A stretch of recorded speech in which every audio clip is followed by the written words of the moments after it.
Romance Under the Baobab Tree. In the heart of Senegal, where the sun painted the sky with strokes of orange and purple at dusk, stood a solitary baobab tree.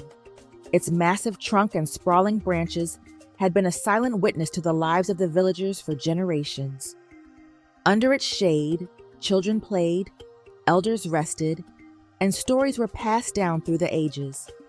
Amadou, a young artist with dreams larger than the savannah itself, sat sketching the baobab one afternoon.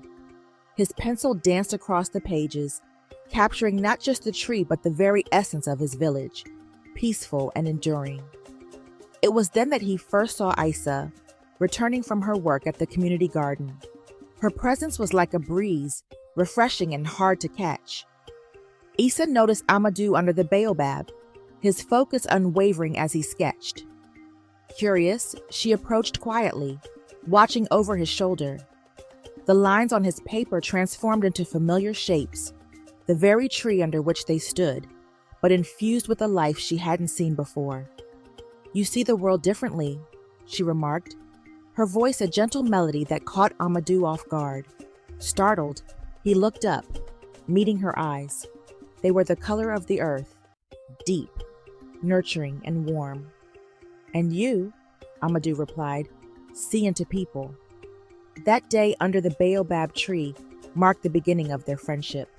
They met often, sometimes to talk, sometimes in comfortable silence, always finding solace in each other's company.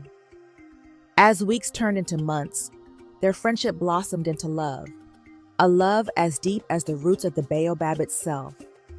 However, not everyone approved. Aïssa's father, the village elder, had other plans for her.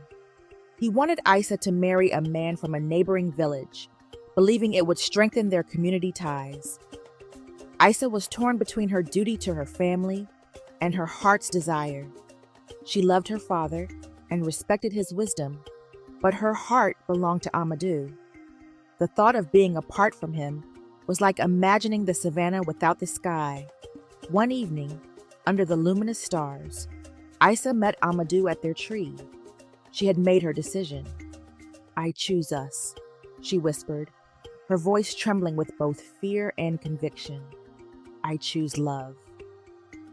Amadou held her close, his heart swelling with love and admiration for the woman in his arms.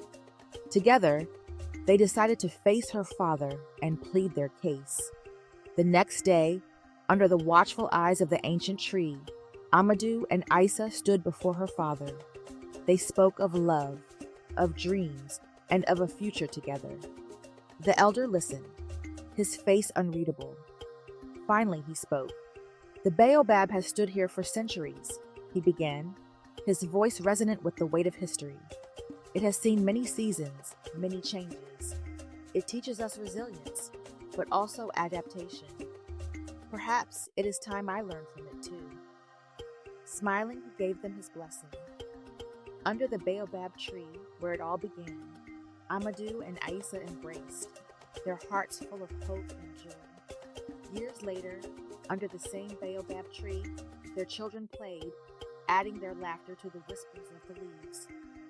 Amadou and Aïssa, now older, watched over them, their lives a testament to the power of love, a love that had grown and flourished under the shade of the ancient tree, just like the stories of old. For more exciting and interesting stories, smash the like button and subscribe.